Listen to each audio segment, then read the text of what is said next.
Hey, what's going on? Peace, peace, peace, and power and elevation be to all of you. This your girl Tiffany coming through here live in effect. So I'm back here again tonight, but I'm back on the subject about rapists. And this conversation ain't gonna never be ending. So it's gonna always be a topic, okay? And it's not just because of a situation that happened with one individual or several individuals recently. It's just overall in general. So that was always a question that came to mind regarding to sex offenders.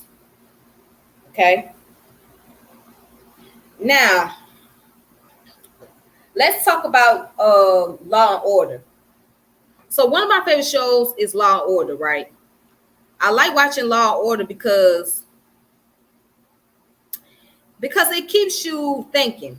It keeps you guessing. It's very critical.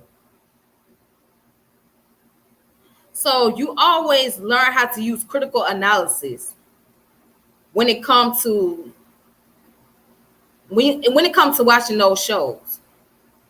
And shows like Forensic Files, which is dealing with actual real victims, right? And goes in the process of teaching you how forensic science work and how they go about extracting DNA and looking for clues and evidence of the criminal or the suspect and the victims and whatnot. Also, Extreme Forensics. It's multiple shows that I like to watch, okay? So I do watch a lot of crime shows. But Law and Order is, of course, it's fictional. It's not real, but the events are based on real life situation. Okay. And there was one episode I was watching. It was an old episode. It was about the victims. Okay. So in this particular episode, two sex offenders were killed. Two sex offenders was killed. And on the show, they were looking for the killers. So they thought the killer was a former police officer. However, the former police officer would have said that he did it, but he didn't actually do it. But he supported the fact that these two sex offenders were killed. So he started his own neighborhood watch community. So they keep an eye out on what's going on as far as especially when it comes to those offenders of rapists who have violated children. So he keeps an eye on what's going on. He's letting the community know, and it's up to the people in the community. They see him, they're gonna do something to him. So two of the guys were killed, and of course the detectives was looking for the killers, and they came across these two ladies. But here's the twist to the story. See, there's always a twist to it. So the lady works in the department, the health department, where she assists people who are living with HIV and AIDS. And then the other young lady was the one that had a relationship with one of the guys that was a sex offender. However, they thought that the girl that had a relationship with the guy, they thought that she was the one that killed him because they discovered that she was HIV positive. And the two sex offenders had HIV. So when they dug a little deeper, they found out the lady, the social worker, right, that worked with these clients, she not only killed those two guys, but she admitted at the end that she's not HIV positive, but she's dying from AIDS because she was raped 9 years ago. She was raped several years ago by one of those individuals. And she was trying to do her job by protecting another woman from going through that same situation, trying to prevent the measurement. So as I was sitting there watching, I'm thinking to myself, and I've noticed this, when sex offenders come out of prison, when they come out of prison, right, they have to register themselves, and they have to do it for the rest of their lives. And then whatever community they live in, they got to be registered so people would know that they are offenders. But it seemed like to me they receive a lot of protection. They are so protected by the law. So the question becomes, why is it that sex offenders are protected by the law, but not the victims? Because now the victims, they not only got to live with that for the rest of their lives, but they're more likely going to be raped again. Whereas the sex offenders, they're being more protected. So even if they're registered and they live in a certain community where they are at high risk, those people in the community, they are not allowed to touch the sex offender. They're not allowed to even do anything to him or her. They're not allowed to either put their hands on them, stalk them, or even pull a gun on them. They're not even allowed to make it difficult for them. Now, what they do have right to do is in certain places, they cannot be hired. They can't work certain jobs, especially around children. But at the end of the day, they could come home and start a family. And when they start a family, they can have children all their own. But who's to say that that sex offender won't do anything to their own kids? Are they children protected from them?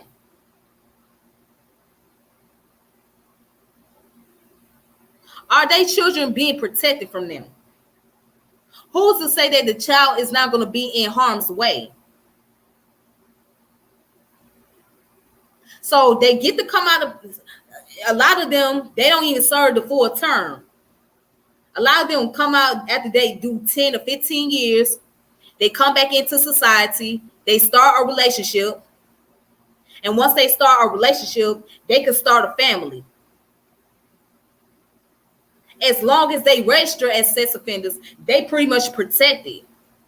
So where does that leave the victims? I mean, what happens if the victim come across and they see this person that has sexually violated them? How are they supposed to respond to that? What are they supposed to do at this point? So I pulled up several articles and I got some books that people can look and read into regarding to sex offenders. But how does that affect the individual psyche? How does that help the victim? Okay, the offender does 15 years, 16 years. By the time he come out, or by the time she come out, they live a normal life. Now, if that victim come across them, it's like, wait a minute. Do they feel like they really being protected? Because I see that it do more harm to the victim than it does any good for them. Like there's no, I mean, yes, they can go through therapy. They can go through therapy, but what good is therapy gonna do? If you gotta relive that past, and you gotta look at what that person have done. And the part that gets me the most is that people would tell you that, oh, you got to forgive these individuals. You have to forgive these people for what they did. No, the fuck you don't. Why should I have to forgive somebody for violating me, for taking away my sanity? Why should I have to forgive? Why is it an obligation? Why am I looked at as a criminal for not forgiving an individual that has done anything to violate another human being in that matter? And the reason why I say that rape and child molestation is the most heinous crime, because not only it involves children, but on top of that, let's say somebody did get raped, they have a chance of becoming pregnant, which that would be an unwanted pregnancy, by the way, or they would contract STDs, a deadly one, such as HIV and AIDS. So now they have to live with that for the rest of their lives. They have to suffer with that.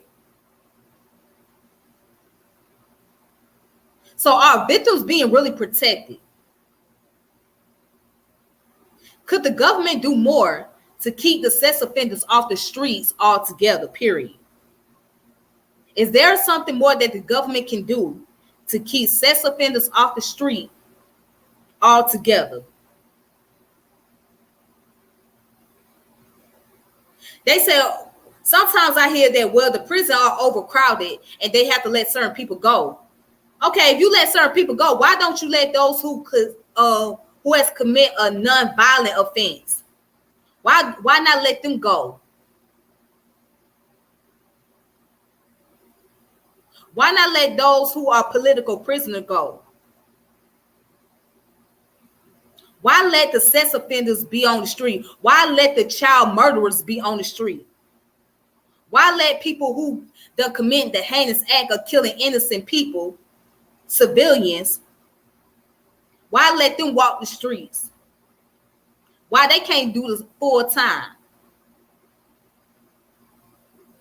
But somebody who sell marijuana or sell cocaine, they got served 40 years, but you got sex offenders that's only doing 15 years or 16 years, and they get to walk the streets. Now, I'm just trying to see, where does it make sense? Draw the line here. How come they get to walk the streets first before the person that committed the non-violence offense?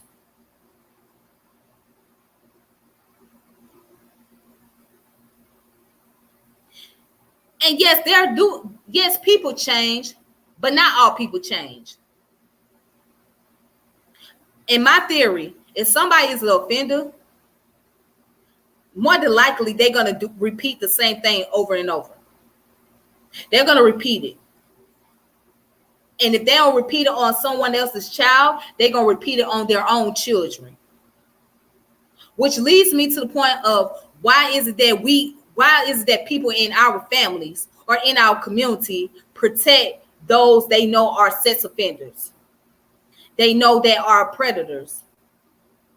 Why are those people receiving more protection than the people that's actually being victimized? So let me go ahead and read some articles real fast. I pull up several of them, but one of the articles I'm going to read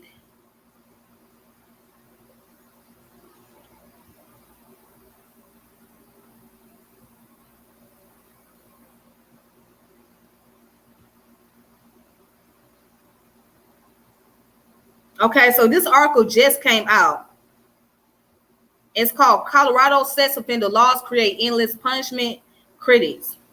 September the 9th of 2021. It says, critics of Colorado sex offender registration system charge it demoralize and endlessly punish people who generally want to be better, reports the Denver Post. They claim the Sex Offender Management Board as a 25-member group which sets rules for evaluation, treatment, and monitoring of sex offenders. Teaches offenders to see themselves as incurable monsters decades after their offenses at the expense of more effective and humanizing therapies. Registration does not work. It does not keep us any safer, says Emma McLean Riggs, an ACLU of Colorado fellow experienced in working with minors assigned to the sex offender registry, a survivor herself. McLean Riggs said the system turns sex offenders into monstrous predators and does little to protect the public. Because I'm a survivor, I care about exactly one thing: what works, she adds, noting that Colorado is not very good at helping sexual abuse victims. A recent scathing report by the state auditor also found that the board members were voting on policy matters to benefit their own firms, and the delays in getting people past their parole eligibility date into treatment. 47 convicted sex offenders got out of prison last year without receiving treatment, the report found. Okay, see, and I'm with this lady on this part right here.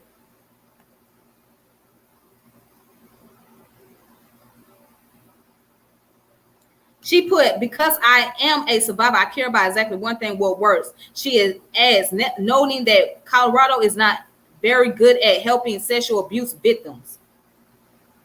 Why is there a lack of help for sexually abused victims? Why is there lack of help for sexually abused victims? What do they get? What kind of help do they get that is going to benefit them in the long run?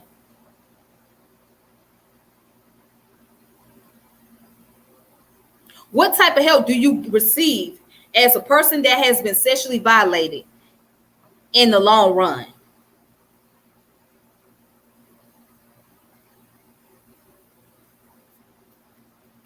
But let's continue on with this article.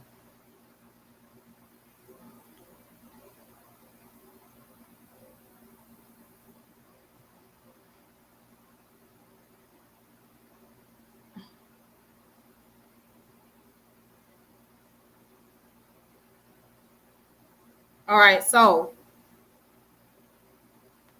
I'm gonna go ahead and read another article. That's all right there. So let me go to another article here.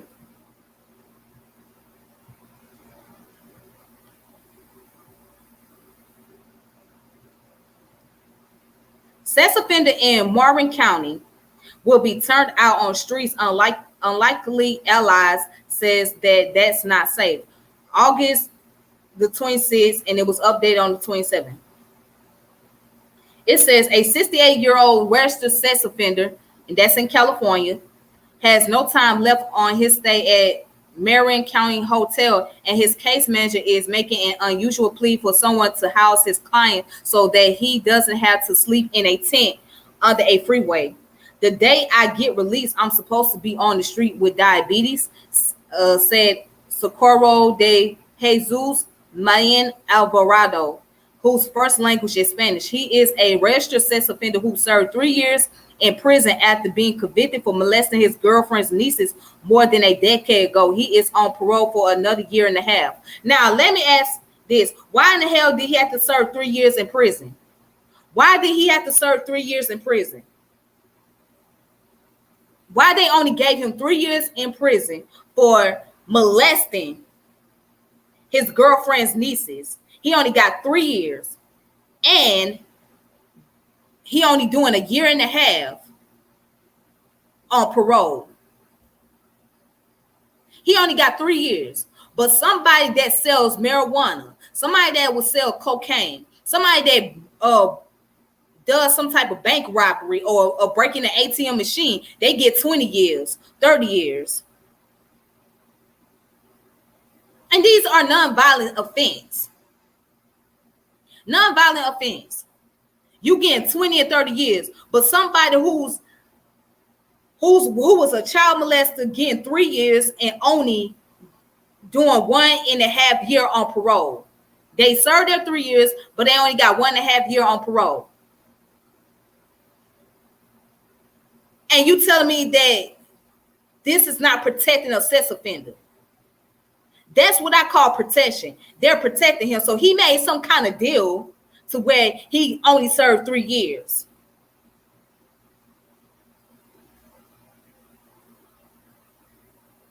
But let's go ahead and continue.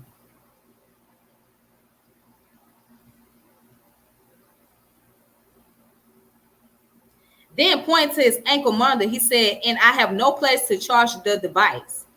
While there are some unusual aspects of Alvarado's story, it exposed a pretty common debate over the release of sex offenders. There are those who don't want sex offenders living near their homes and children and feel they shouldn't receive any help or compassion for what they did in the past.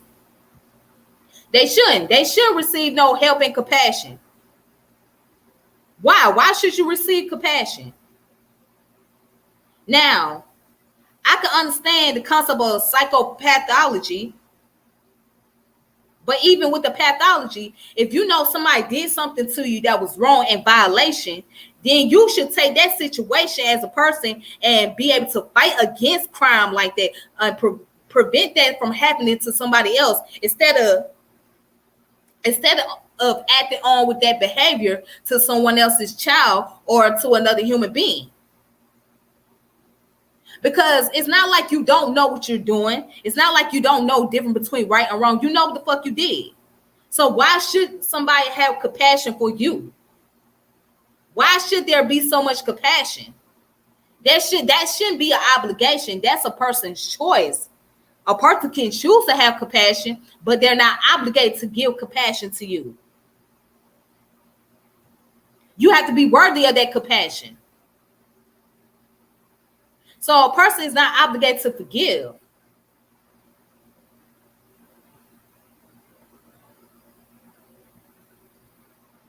All right, but go ahead.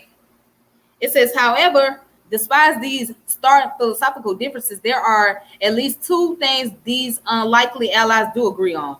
Oh, hold on, my bad. And there are those on the other side who believe that society should do everything they can to help and rehabilitate all those with criminal past, even those who commit sexual offenses.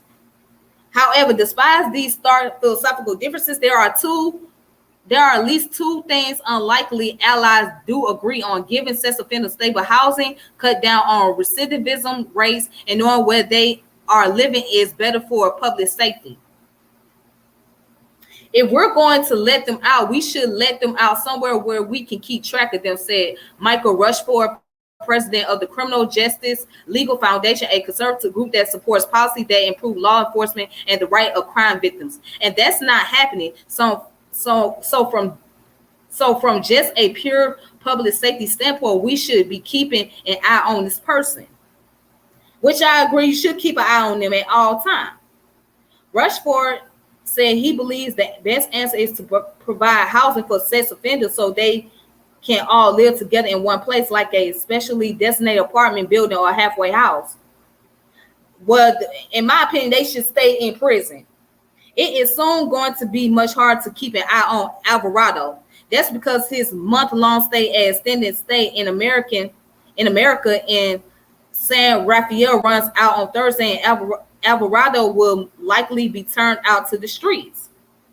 Alvarado is a diabetic, take a slew of medication from cholesterol to depression, holds down a part-time job at Chevron Station, and for the last month has lived at the hotel paid for with grant money from the Bay Area Community Resources. See, that's what I understand. So the community resources pay for a hotel for a sex offender, but would they pay for a hotel for somebody that's a victim of this crime?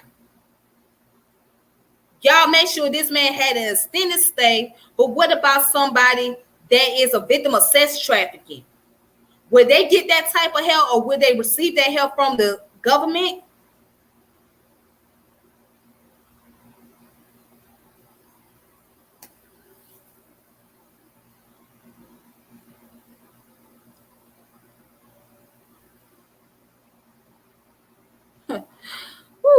Let's go ahead and continue. Shelters won't take in sex offender. Insurance won't pay. And they shouldn't. Over the last 2 weeks, BACR Reentry Case Manager Dennis Villalobos Sabino has called dozens of homeless shelters and churches to put up Alvarado. While some didn't have room or never called back, other shelters directly told Sabino that they wouldn't house a registered sex offender. Because of this says they reject us, Sabino said. I keep the same story, the 290, the 290, the 290, the 290, in reference to California's penal code that requires sex offenders to register with the state. They're rejecting him and closing doors on him. I'm all out of option at this point. All right, so I'm not going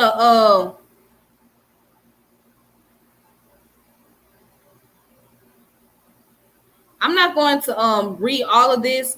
Well, as a matter of fact, let me read down. It says 2017, California Supreme Court overturned restriction on where sex offenders could live as a way to increase housing option and allow law enforcement to better track them. The justice specifically overturned a component of Jessica law, which had once banned sex offenders from living within 2,000 feet of schools and parks, a ruling that effectively blocked them from living in most cities. So basically, they overturned it and said, well, okay, well, we're going to give them some leverage. The justice agreed with expert who said stable homes, jobs, and family ties are important to new crimes. Moreover, the court found that when offenders lack permanent home, it's tougher for law enforcement officers to track their location activities. A 2016 study by U.S. and Canadian researcher and California Justice Department found offenders who are transient were several times more likely to commit new sex crimes. Only about 6% of registered California sex offenders have no permanent address, but that group account for 19% of new sex crimes arrests among those on probation and 1/3 among those on parole. Now, wouldn't it be better off to leave them in prison? To avoid these type of crimes from repeating and happening, it would have been better to keep them locked up in the facility for a long time instead of letting them out before everybody else.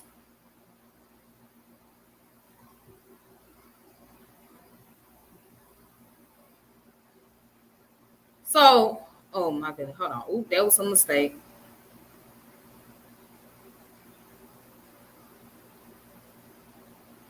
Give me a second, you guys.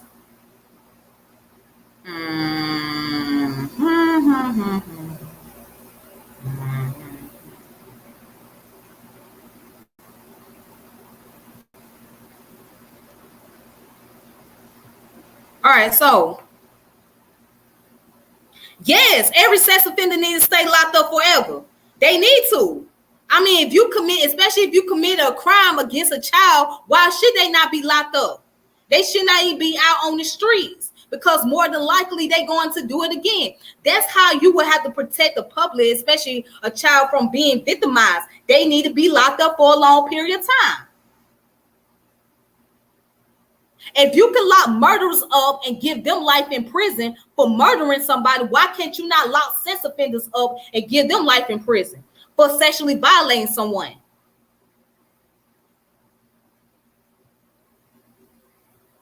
Why you can't do that? Why is it that you can give 30 years to life for somebody who sell dope, who sell marijuana, who sell cocaine or pills?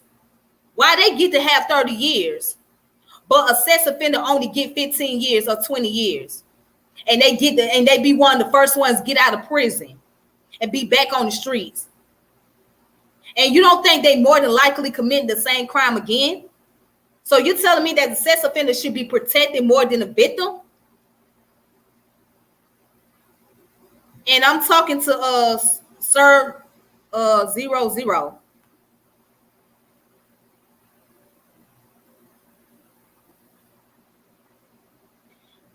Listen to what I'm saying. Listen to the question that I'm asking you. You can be a sex offender for peeing and having sex in the park that no one is at. We ain't talking about that. We're not talking about that. First of all, that you shouldn't pee in the park. But that wouldn't be no reason to make somebody a sex offender because they pee at the park. When I'm talking about sex offender, I'm talking about somebody that has physically done harm to people. We talking about people that done date rape people. We talking about people that done sexually violated children. We talking about people that done violated women, kidnapping women and raping them and killing them. Those who have done something to elders, and those who have done something to other innocent people out there. That's what we're looking at. We're looking at physical harm. That's what I'm looking at. I'm not looking at somebody peeing at the damn park.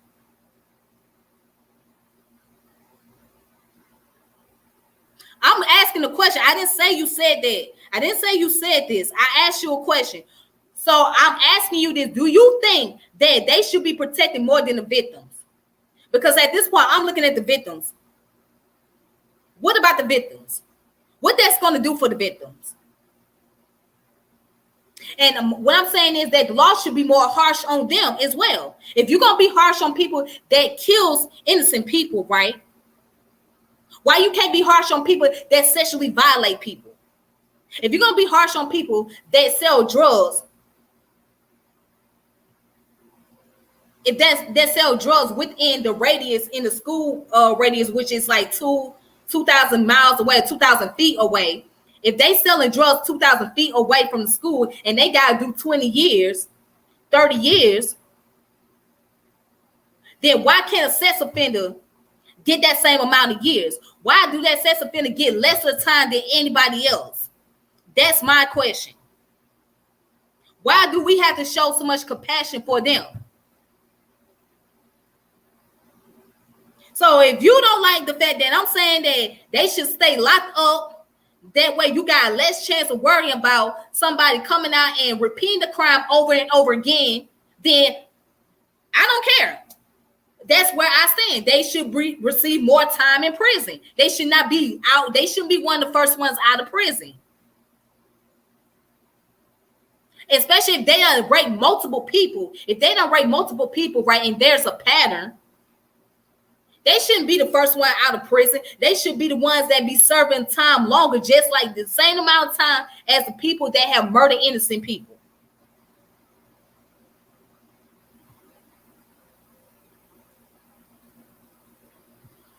Okay, that doesn't mean that I don't have a right to ask questions. A law doesn't make a distinction between people who pee at the park or a real rapist.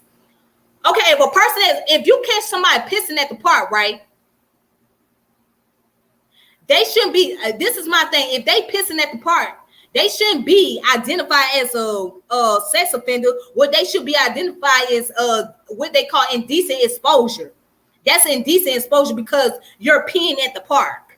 There was nobody to be violated. There was nobody to be touched on. So I don't think that would be fair to call them sex offenders. But I will say that they should be banned for certain areas because they out there peeing in the park. That they should be charged for indecent exposure because they urinate in the park. Because that's not something that you're supposed to do out in the public's eye.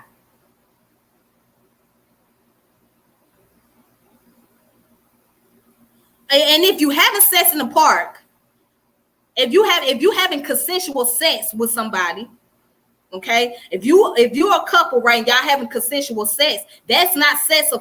That shouldn't be a person should not be registered as a sex offender because they having consensual sex with their partner or with somebody they in a relationship with. Now, what they should be maybe given a warning, or they should be banned from that area because they was having sex, but they should not be labeled as sex offender. Now, unless they did it in front of a child's face, where a child was sitting there watching them and they was doing it as if the child wasn't there, then that's a different story because you're doing it in front of children. But if there's no children around and you were somewhere in a secluded area where you were somewhere in a dark area and you was having sex with somebody, consensual sex with an individual, then that should just be charged as indecent exposure and not being labeled as a sex offender. And I hope I'm making sense. Well, I don't know what type of law you deal with. I can't say that. Maybe it depends on what state you living in. So maybe your state is different from my state. I don't know. But when I'm talking about a real rapist, I'm talking about somebody who actually did physical crime. There's a physical evidence. I'm not talking about what they label as sex offender as far as somebody pissing in the park. I don't know where your analogy coming from with that. I'm talking about an individual that there's physical evidence proving that this person done violated somebody. There's physical evidence proving that this person has raped and killed someone. There's physical evidence proving that this person has kidnapped and raped somebody. This is what I'm focusing on. So you putting your focus on the wrong thing. You putting your focus on somebody pissing in the damn park or two people having sexual intercourse with each other in the area. You're putting your wrong focus on that. You're not focusing on what I'm focusing on. You're not looking at what I'm talking about. And so you can't do that with me. That's not going to work with me. You're not going to do that with me. Sad part is we have to know the total history of such topic as this. For example, once upon a time, a husband could not legally rape their wives because wives were the man's property by law. And once upon a time, but guess what? That has changed. Even if you're married, if your wife tells you no, I don't want to have sex. I don't feel like having sex. And you force her to have sex with you, that is rape. That is rape. There's no way around. That is rape. And let me tell you something else. And let me show you how this works. And let me tell you why I can agree with that. Some people will use marriage as a way to cover up their deviant behavior. Some people use the concept of being married to cover up their behavior, to cover up their devious ways, to cover up their malicious ways. So all along, that while they was with that person, they was sexually violating them, getting away with it. But nobody knows that that person could have forced this victim to marry them.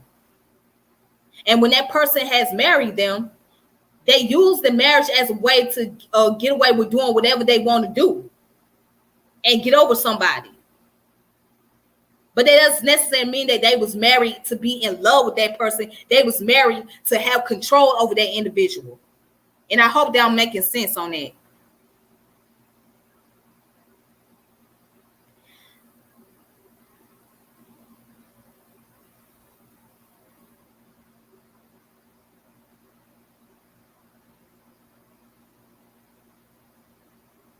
Not to justify this, I'm saying when we study the history, these things become broad and completely sick. I mean, Gail, it is sick. It is sick. That's even go for people who took plea or was falsely convicted. Okay, so here's the thing. Those who were falsely convicted of being a rapist, they should go through the process of being exonerated. So if they go through the process of exoneration where there's evidence proving that they were not the people that did it and they were, and the law enforcement was wrong and it was unjustifiable, then they should be exonerated. If they've been falsely accused of rape, they should go for the process of exoneration. Okay? But what I'm saying is, if there's physical evidence to prove that the individual has done it, those are people that should not get away. They should be locked up for good. If the evidence have proven that this is them, they was the people that did it. Now, if there's information that where a person has been falsely accused of something and they has been exonerated, then they should be let go free because they've been exonerated and they have been accused of something wrong. So there has been a lot of people, especially black men in particular, that has been falsely accused of being a rapist or raping somebody, but when they went through the process of exoneration, they was let go, and the city ended up had to pay for all the damages they have caused on that individual. So the individual ended up going for the lawsuit, and they end up getting money from the lawsuit because they served all those time in prison for nothing. And come to find out that they've been falsely accused and they weren't the ones that did it.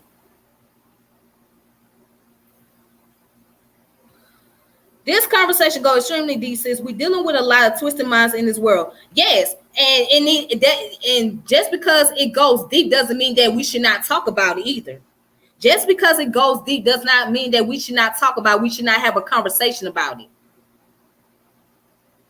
This is one of the conversations that needs to be discussed very often on every platform.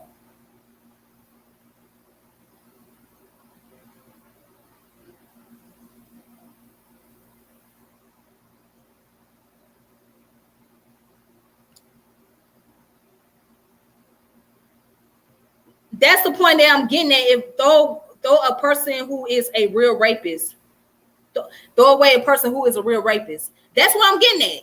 If the person that is the real rapist, the person that, and I kept saying it over and over again, I repeat it over and over again. If they are the real rapists, they are the ones that sexually violated someone, they should not be one of the first ones to be let out of prison. That's what I'm saying.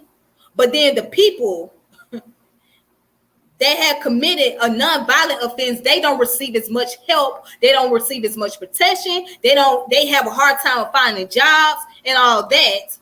But the people that are registered sex offenders, they get a little help from the government or some type of some type of non-profit organization.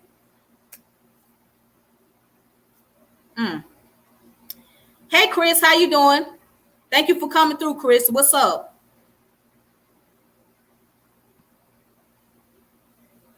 You're absolutely right. My point was these are the reason why the totality of this conversation is so complex. I agree with you. I'm saying we got to study it all to get in a clear picture. And not just study it all, but just look at what's going on. Just be more consciously aware of the surroundings. Well, that's good. I'm glad that everything's okay with you on your end. I appreciate you coming by. I really do. But again, yeah, when I stand on this position, man, I mean,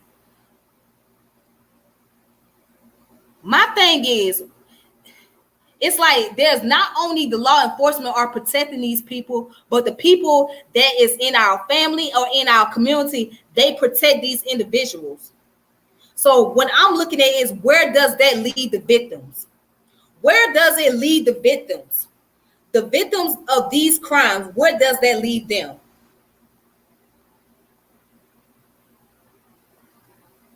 And those that have committed non-violent offense, where does it lead them? Then you want to know why people don't trust law enforcement, why people don't trust the judicial system, why people take matter into their own hand. Because the very same system that's supposed to protect them has failed them at the same time. The only way to change the law to get harsher sentences is to go through the lawmaker, politician. Our community doesn't have much political power. That's a fact. I do agree with that. I do agree with that we should get involved in being more politically active and get involved in voting and things of that nature. I do agree. But then there's the flip side to that. Let's say you are more active. Let's say you got a lot more people voting or whatnot. At the end of the day, the choice is still left up to the law enforcement. The choice is still left up to the judicial system. So no matter how many times you can be involved in the political activities, get involved in doing voting, registration, etc., the judicial system is going to have the last word. It's going to have a last say so. So how do you go about convincing them and showing them that they need to bring more harsher laws and more sentencing to people that commit such offenses like sexual violation to children and to women and other individuals out there? From a legal history point of view, it's a good starting point and work into the present. So, another thing is, what's the purpose of having a neighborhood watcher if you can't do nothing? If somebody see that someone is kidnapping a child and they get ready to rape a child and they approach the individual with a rifle or with any type of weapon to get ready to kill them, they kill them or whatever, right? But then they have to serve time in prison for killing this person for trying to sexually violate a child. Why is that? Well, what's the purpose of having a neighborhood watcher? What's the purpose of having community protection? So let's say you call the police, right? But the police don't show up 20 minutes later. And by the time they show up, the situation is already done. It's over with. So what do you do at this? What can't you do? What's the purpose? Might as well be able to take action right then and there to prevent the things from happening. If you take action right then and there, then chances are it won't happen, right? But if you sit there and call law enforcement and you gotta wait 20 minutes, by the time they come, the individual is already gone, or they already dead, or the event already happened.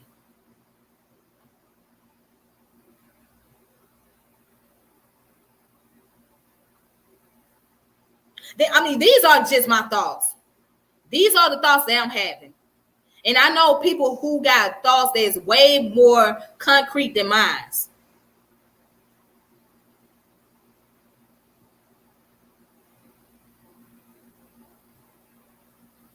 But let me show you guys something else really fast. Whew. Ciao.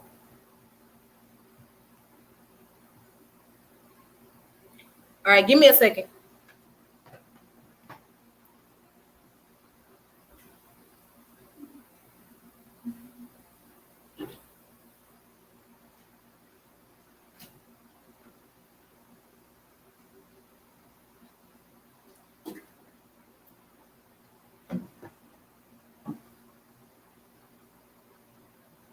Okay. All right, so I'm back. It says Sex Offender Registration and Notification Act, SORNA. Sex Offender, Sex Offender Registration and Notification Act. The Title I of the Adam Walsh Child Protection and Safety Act of 2006 established a comprehensive national sex offender registration system called the Sex Offender Registration and Notification Act. SORNA aims to close potential gaps and loopholes that exist under prior laws and to strengthen the nationwide network of sex offender registration. Okay. Purpose of the Sex Offender Registration and Notification Act. Sex offender registration and notification programs are important for public safety purpose. Sex offender registration is a system for monitoring and tracking sex offenders following their release into the community. The registration provides important information about convicted sex offenders to local and federal authorities and the public, such as offenders' name, current location, and past offenses. Currently, the means of public notification includes sex offenders' website in all states, the District of Columbia, and some territories. Some states involve other forms of notice. For the list of states by state sex offender registries, of course, you can click on that website right there. Within a specific time frame, each jurisdiction is required to comply with the federal standards outlined in the Sex Offender Registration and Notification Act. Jurisdiction includes all 50 states, the District of Columbia, the principal U.S. territory, and federally recognized Indian tribes. Register to fail is a federal crime for an individual to knowingly fail to register or update his or her registration as required pursuant to the Sexual Offender Registration and Notification Act. For example, a sex offender is required to update their registration in each jurisdiction they reside, are employed, or attend school. Offenders convicted of this crime face statutory penalties.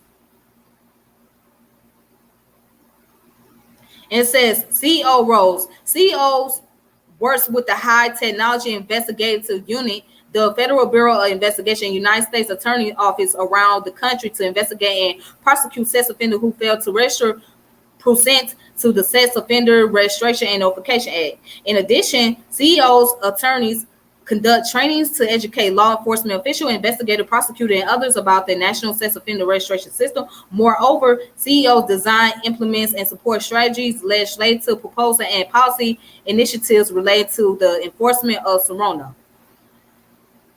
All right, so this was updated May 28, 2020. Okay, so this comes from the justice.gov, the United States Department of Justice. All right, so as you guys know about the recent event that happened, right? Like Nicki Minaj's husband. And first of all, Nicki Minaj dug a hole for herself because she married a man that she knew that he was a sex offender, but she defended hard for him. This man refused to register as a sex offender.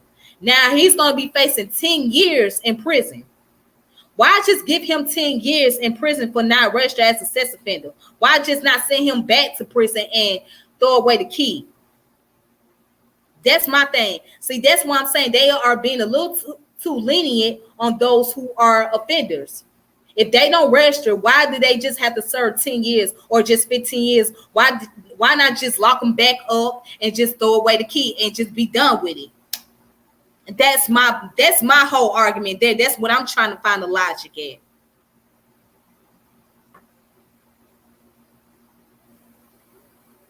Adam and sister Tiffany go with my above comments. There's two parts to that, least last one, but this hopefully helps give a historical background to drop work upward we on. All right, I have to look into the Edmond sisters.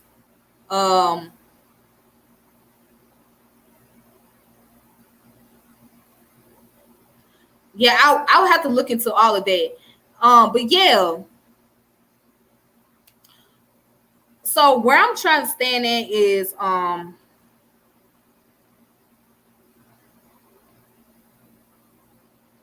when it comes to sexual deviance, right, especially when it involves children, there should be a lot more restriction on individuals. If I had it my way, you'll be doing life in prison and you'll be sterilized. If I had it my way, if I was a law enforcement or if I was in position of power, you'll be sterilized and you'll be doing life in prison. Or you'll receive the death penalty. Because that should be a death penalty right there.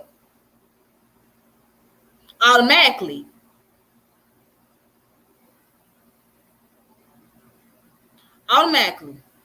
Sometimes you can't save everybody, man.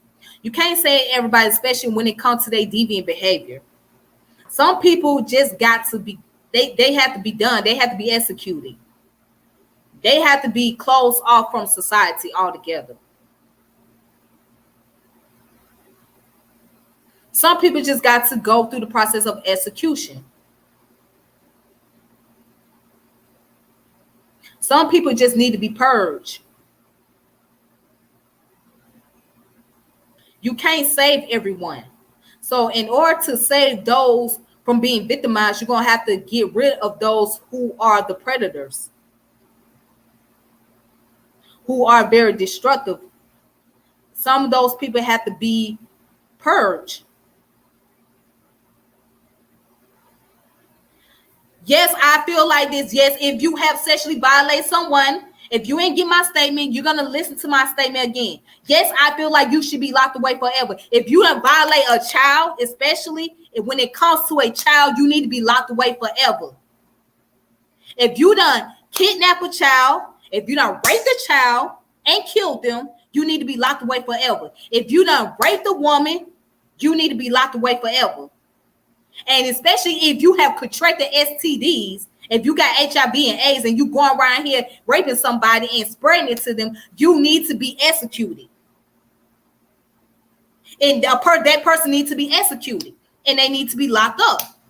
That's how I feel. So unless you go through the process of exoneration, meaning that you have proven you're innocent and that you're not the one that committed the crime, then that's a different story. You should be let free. But if you have been guilty of the crime and there's proof and evidence, you should be locked away up forever. You should be killed. You should be executed. I'm not going to change my stance on that. That's where I stand on my position. Now, is it more clear than that? I mean, what do you want me to say? What you want me to do? How you want me to translate it? How you want me to translate it? Is it clear? Do you understand where I'm coming from now? Do you think sex offenders should be walking the streets? Do you think sex offenders should walk the streets? Do you think sex offenders should be around your children? Do you trust a sex offender to be around your kids? Do you trust a sex offender to be around your wife? Do you trust a sex offender to be around your mother? Do you trust a sex offender to be around an elderly person or a disabled person? Do you trust them? Do you trust them? I mean, because it sounds like to me that you're defending for sex offenders. That's what it sounds like to me. You giving them some leverage. And you're forgetting about the victims. It seems like you're not looking at the victim. You're focusing on the sex offender and not those who are victimized. That's what it seems like. Maybe, hold on. Maybe that's where I'm getting at. Maybe you're not seeing where I'm coming from. I'm seeing from the eyes of a victim. That victim has the right to be protected. And those that are innocent should be protected. So I'm not going to change my stance. If that's what you want me, I'm not going to do it. I stand on my position. You stand on your position. I stand on my position.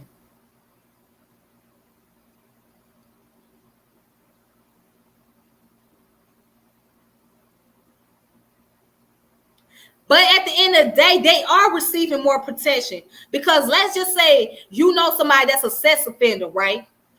You know somebody that's a sex offender and they live in your community. And if you touch that sex offender, guess what's going to happen to you? You're going to prison because you touched them. So let's just say you would start beating their asses because you found out they was a sex offender. Or you pull a gun on their asses or whatever and you start shooting at them. You can go to prison. You can be locked up. And as I just read that article, they are getting some type of resources to where they can be able to live in certain housing. They're getting resources from non-profit organizations. So let's look at the fact that you got somebody that's a sex trafficking victim. Why are they not getting that type of resource? Why they don't receive that type of protection?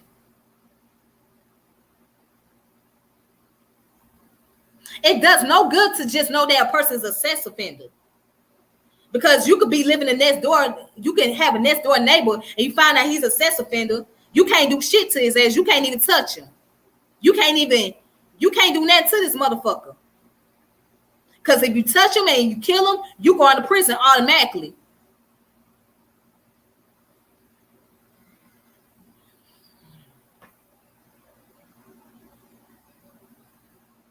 If you kill everyone who is convicted from sex offense, then how do you have the option to prove you was?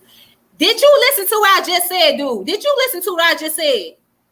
Did you just listen to what I just said? Did you listen to what I said? Did you listen to what I said? Wow, if you heard everything that I said, you would not ask me this question. I said it over and over and over again. I said it over and over again. I'm not going to keep repeating myself. I said it over and over again. Obviously, you was not listening to what I said. I said, if evidence prove that you have sexually violated somebody, meaning DNA evidence, meaning DNA evidence.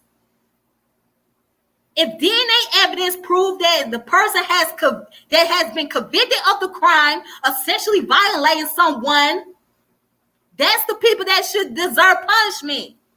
I keep saying that over and over again.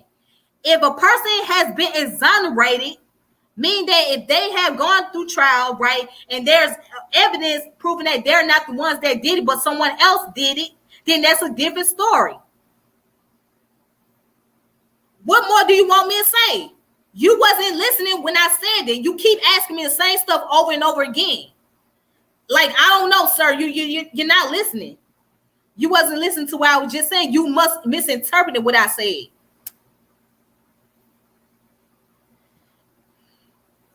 Okay, dude, I'm not even going to go back and forth no more. I'm not going to go back and forth because you wasn't paying attention. Maybe if somebody that's in the comment section, can y'all please tell this guy what I just said earlier?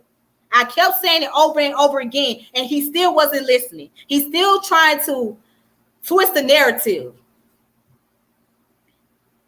I said it many times. I said it plenty of times.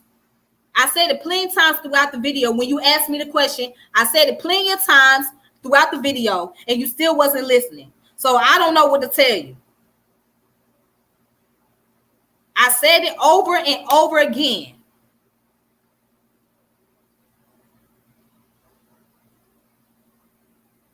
I said it over and over again. So for those who was listening, can you please tell Cooking with Sir 00 what I said regarding to those who have been falsely accused of the crime? Can you please let him know that? Because obviously he was not getting it, and he's trying to create something or trying to point out something that I did not say. Can you guys please tell him exactly what I was saying? You're not paying attention to my goddamn words. If you paid attention, you wouldn't say that shit. I said what the fuck I said. You wasn't listening. It's not my fault that you weren't listening. It's not my fault that you weren't fucking listening to what I said. I'm not going to repeat myself. Maybe you need to go back and review what I said, and then you can listen. What you trying to do, you trying to falsely create something that I did not say. You trying to create a narrative that I did not say. You trying to twist my words up and try to use it against me, and you ain't finna do that. I'm not finna let you do it. I'm not finna let you do that shit. So it's not my fault that you weren't paying attention. If you was fully paying attention to what I was saying the whole entire time, you would not keep asking me the same question over and over. And you keep coming back asking me the same goddamn question, and I clarified it to you several times. As a matter of fact, read what Gullah said. Read what Gullah said. We are not talking about accusation. We are talking about actually enforcing law on guilty known sex offenders. Thank you, Gullah. Thank you, Gullah. You was paying attention. That's where I was getting at. So I don't know where he's coming from with his argument. He's twisting up my narrative because he wants to hear what he wants to hear. He's looking for me to say something, or I guess he's looking for me to slip up or something. I don't know. But I kept repeating over and over again. Yes, I'm cussing because I said it several times, and you keep asking me the same question. If I keep telling you several times, obviously you're not hearing it.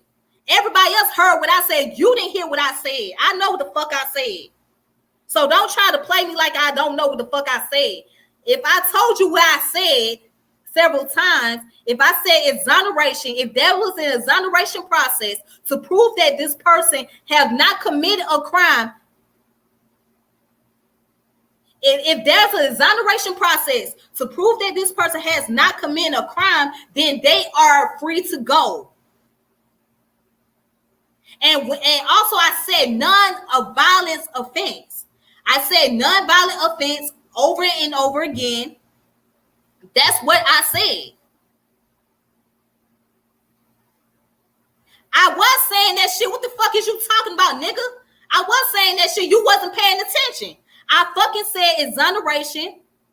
If the person went through the process of being exonerated, and do you know what exoneration is? First of all, let me ask you, do you know what exoneration is? Let me ask you, do you know what exoneration is? Yes or no? If you know what exoneration is. Okay, for those who don't know exoneration means you're going through the process of having DNA testing and evidence to prove that you're not the person that committed the offenses or crime. So if you have not committed offenses or crime, you're exonerated, meaning that you are set free. You are free to go. You have not committed those crimes. You have not committed those heinous activity. Okay? You have not committed those heinous activity. That's the exoneration. So if a person have gone through the process of being exonerated to prove that they have not committed a crime, then that's a different story. If they've been falsely accused, then they should be able to go through trial to prove that they have been falsely accused of a crime.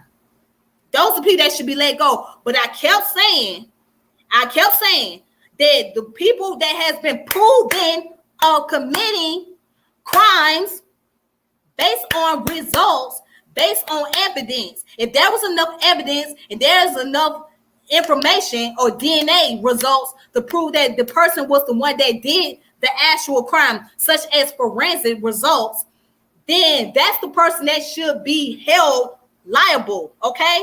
What is so hard about that? What is so hard to get? I'm not understanding. What are you trying to get at?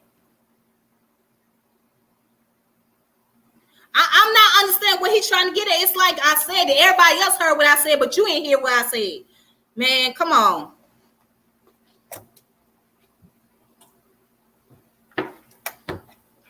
Man, come on.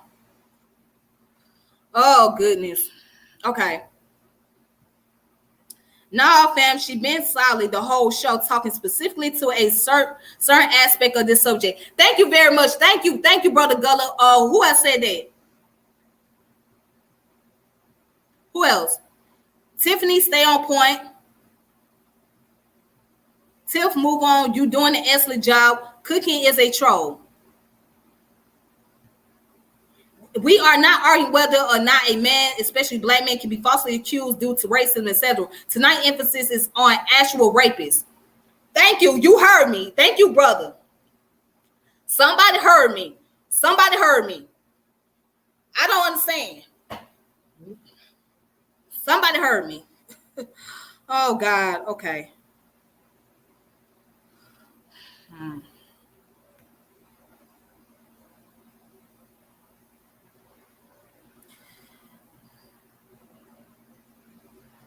What the? Okay, dude. Okay, whatever, dude. Whatever.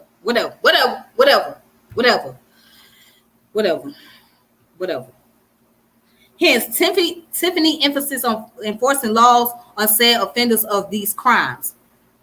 Exactly. Whatever, man. I don't get it. Whatever. I don't get it. I don't get that. But anyways, getting back to the point. Get back to the point before I. Damn. Oops, sorry. Okay. I'm sorry because that's very irritating. It's irritating. That's my pet peeve. I don't like when I say something and try to convey a point to a person and been conveying a point, and then the person still trying to insinuate something else that I did not say. That becomes aggravating.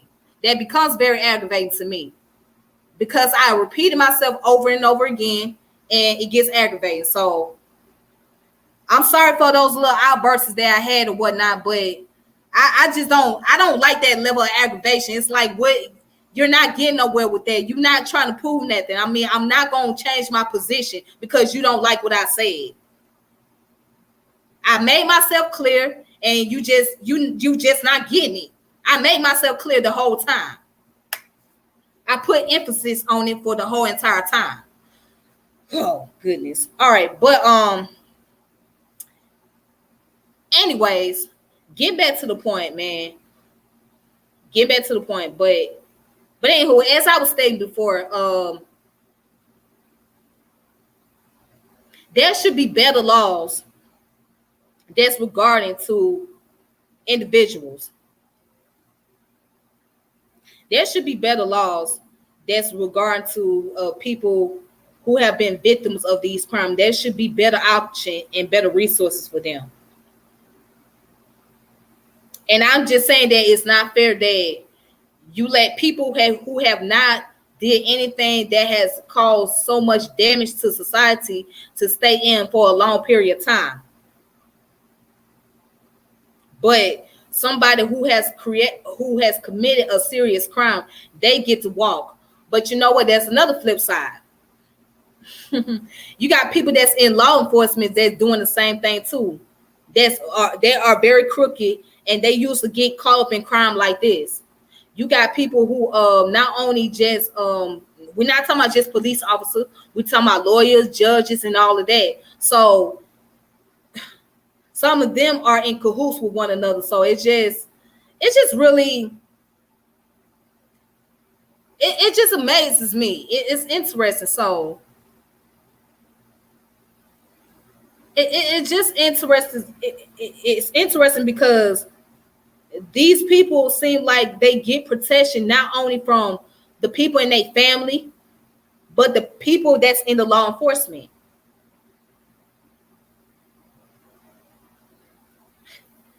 Huh.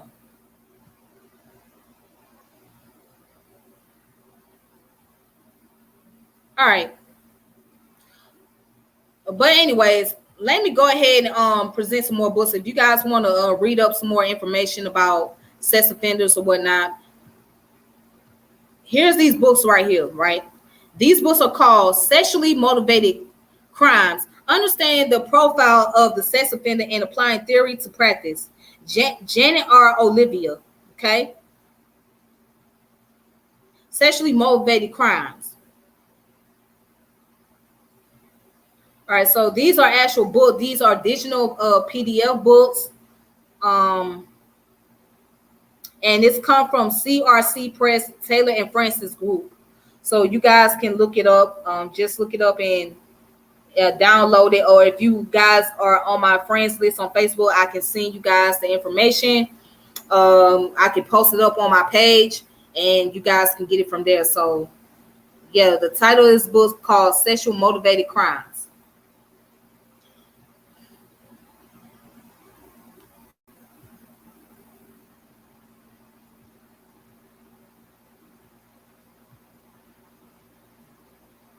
And then the next book that I have is called Treating Sex Offenders, an Evidence-Based Manual.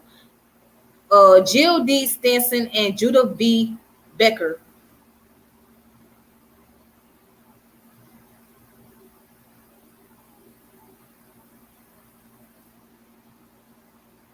All right. So if you guys want to read it today, you can. It's called Treating Sex Offenders, an Evidence-Based Manual. Jill D. Stinson, Judah V. Becker.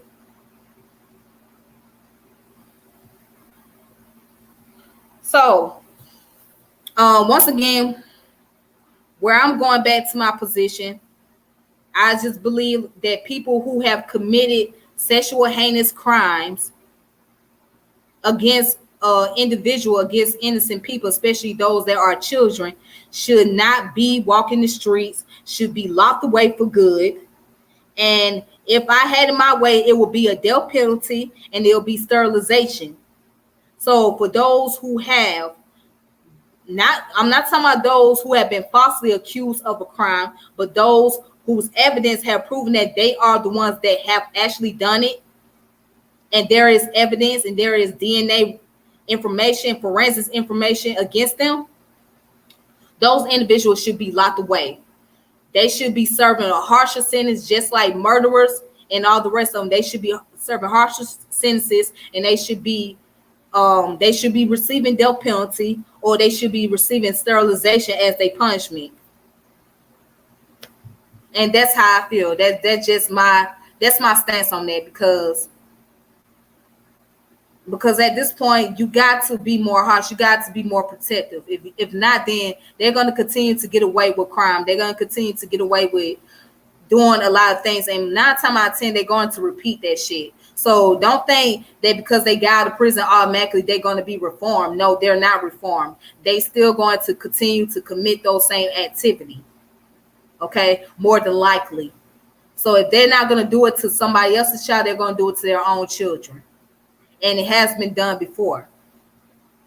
And for the people that knows that you got sex offenders in your family, stop covering up for them, stop protecting them. At some point, you got to speak out against them. You got to really turn them in. You can't not just close the door on it and say, all right, let's shut the door and let's just forget about it and throw it behind us. No, you got to look at the people that are victims. Most of the time is your children. Your children needs to be protected from individuals. Your children need some type of security. Your children got to be able to trust you. So, and I see this coming, especially with mothers. They get involved with men they know they are sex offenders and know that they are doing something to their child, but instead of them dealing with the reality of doing what they have to do to make sure their children are protected, they not seeing it from their child's perspective. They just, all they looking for is monetary resources. They looking for somebody to provide for the family. They feel like, oh, they put him in jail, that he ain't gonna be able to provide. They ain't gonna have nobody to help them out, etc. Well, I'm here to say this: you're better off just being able to go out there and work as a single parent, or work as a single parent and take care of your child, than being with somebody that's violating your child. And they doing good stuff, but then at the same time, when you ain't watching, or when you ain't looking, they going around violating your kid. So now you want to know why your kid has this resentment attitude towards you, why your kid does not respect you and honor you as a parent, because they don't have to honor you as a parent. They don't have to respect you. They have a right to resent you because you resented them. You did not do your duty. You did not do that job. You didn't do your job as a parent to make sure that they were properly protected and properly taken care of. So they have that right to not even honor you and give you that title of respect. They don't have to forgive you. They don't have to forgive you. They don't even have to respect you as a parent because of the fact that you ain't did what the fuck you supposed to. If you was one of them parents that was out there on crack and on drugs and all you was thinking about is getting your last high on, getting you some crack, and you sold your child over to a predator, that you deserve to not be respected as a parent. You deserve to not be honored as a parent because you lost that title the moment that you gave your child over to a predator just so you could smoke your crack pipe, or just so you can buy drugs and support your habits. You don't deserve that. You don't deserve to be honored as a parent. Or you done cover up for a pastor in the church, knowing that pastor done got away with going around here touching on everybody's kids in his office, but you know he did that shit, but you turned a blind eye. You deserve to be criticized. As a matter of fact, you deserve the same treatment as that pastor because you knew what the fuck the pastor was doing. You knew exactly what was going on, but you didn't do your best to protect them. But you profess that you are a woman of God or a man of God, but you ain't said nothing. You ain't spoke up against anybody that's going around here sexually violating the people in the congregation. So you're just as guilty as that person that committed the crime. And that's where I stand on my position. That's where I stand. This is why I stated, look in the history of marriage in this country, and for an historical African American perspective, look up Fancy Girls. All right, I'll check that out. Fancy Girls. All right. So much of the law will become not necessarily understandable, but you'll see how it is structured more. I will look up Fancy Girls, and I will maybe one day I could do a video about that. So it's a lot of things I have to play catch up with as far as information goes. Well, some of them, they got to be executed. I say some of them need to be killed. Yeah, some of them need to suffer, and some of them, they just need to go. They just need to be done with. They need to be executed. That's just me. That's just where I stand. That's my opinion.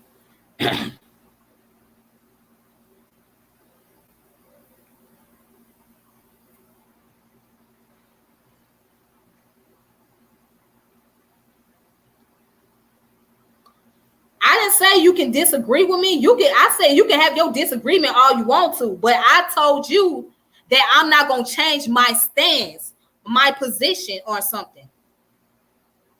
I'm not going to change my stance because you don't like what I'm saying. You have a right to think how you want to think, but I'm not going to change my stance. I'm not going to change my stance.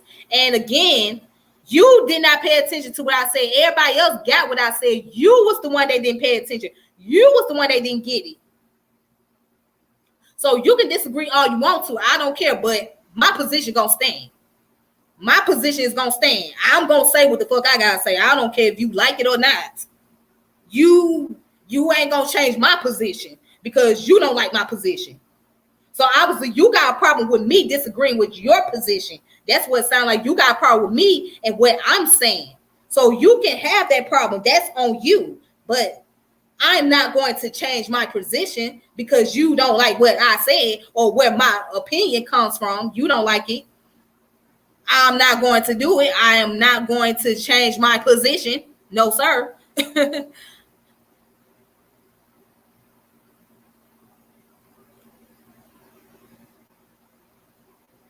All right, I'll make sure I look into that. Though.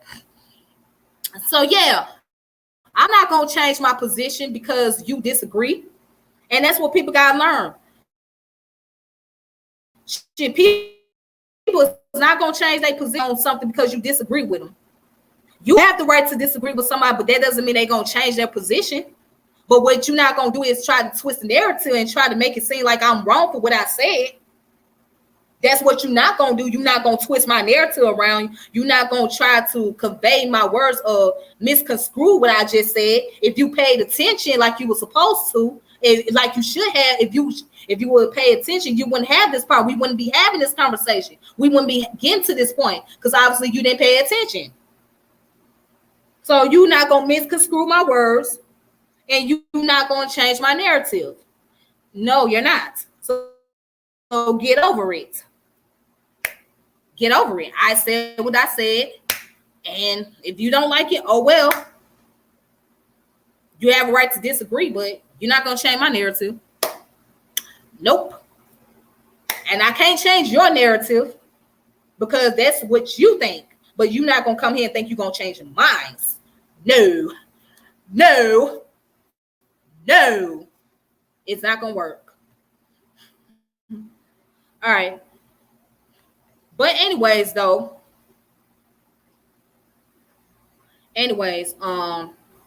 gonna go ahead and get off of here. So with that being said, this is your girl Tiffany, and I'm logging off. And I thank you guys for watching and listening to my video. Thank you for those who have subscribed and hit the notification bell. Thank you to those in the chat. I appreciate your comments. I appreciate your responses and all of that. So, and with that being said, you can go ahead and you can share this video, subscribe to the channel, hit the notification bell whenever I come on. So until then, y'all take it easy on yourself. Please be safe, and please be mindful, and please be careful. And other than that, y'all have a good one. Peace and power, elevation be to all of you. This your girl Tiffany, and I'm logging off. All right.